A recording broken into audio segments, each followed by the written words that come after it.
A Nintendo Direct has finally been announced. Not long from now, we'll be seeing some of Nintendo's new games to come in 2023. While we wait, here are some predictions about what we might see in the upcoming presentation. There's always a big first reveal to grab everyone's attention, and this time I think it will be Donkey Kong. The long-awaited first Switch original Donkey Kong title will finally make an appearance. This new DK title will be a country game, a 2D platformer in the style of Tropical Freeze. The next entry in the Donkey Kong Country series will release this summer. Also in this Direct, we'll see final trailers for Kirby's Return to Dreamland Deluxe and Octopath Traveler 2, as it'll be part of the final big marketing push for those two titles. Also, at some point of the show, we'll see at least a few tracks from Wave 4 of the Mario Kart 8 Deluxe Booster Course Pass, and we'll get details on the next wave of DLC for Xenoblade Chronicles 3, including the new hero, character outfits, and challenge mode content. It's also possible we'll see updates for Splatoon 3 and Fire Emblem Engage detailed here as well. With a pretty empty release schedule after February, now is the time for Nintendo to hit us with new game announcements. Here is one pretty much everyone wants to see at this point. We'll get the entire Metroid Prime Trilogy ported in HD to Nintendo Switch. The collection will be fittingly named Metroid Prime Trilogy HD and will be very similar to the Wii release. This time, because there's no more Wii Remote, the collection will allow for gyro aiming with both Joy-Con and Pro Controller for all three Prime games. The collection will release in April and, spoiler, will be the perfect lead up to a certain other Metroid game I'll be talking about in a bit. Square Enix will finally show more of the Dragon Quest III Remake, and it will be confirmed as a Nintendo Switch exclusive at launch. It will impress visually even more than it already has, and will be Square's next big HD 2D game after Octopath 2 getting a huge marketing push from Nintendo. It will be much further along than everyone is expecting, releasing at the end of next month, March 2023. Kicking off what's set to be a massive year for the character, our first original 2D Mario game in over a decade will be revealed mid-show. This new title will look and play similar to the 3D world style in Mario Maker 2, with levels that emphasize those new power-ups like the cat suit and super hammer, along with several new ones, some of which will be shown here. This will be an imaginative new entry that features a subtly redesigned Mario, closing out the era of new Super Mario Bros. Games for good. It will release in June as the first big game after Tears of the Kingdom.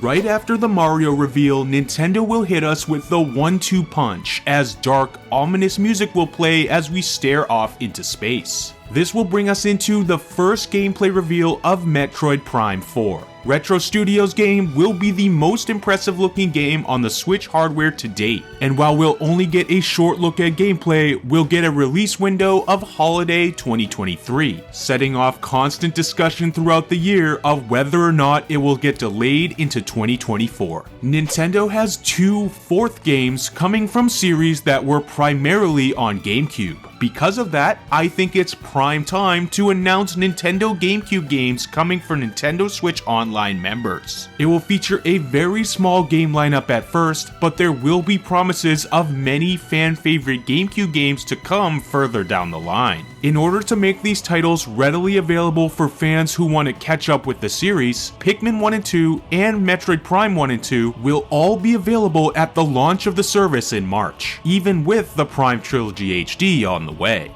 Finally, the Direct will end in a pretty obvious way. Tears of the Kingdom will get its most substantial trailer yet, giving us a much better look at the game. This will be the equivalent of the Nintendo Switch presentation trailer for Breath of the Wild in 2017, and will go absolutely viral, revealing several new areas, characters, and game mechanics. This will fuel discussion about the game until in-engine gameplay is finally shown at a dedicated Direct for the game, taking place a month before release in April 2023. What are your predictions for the Nintendo Direct? Leave your own predictions in the comments so we can pass the time until Nintendo finally reveals what's coming next. Thanks as always for watching, and I'll see you in the next one.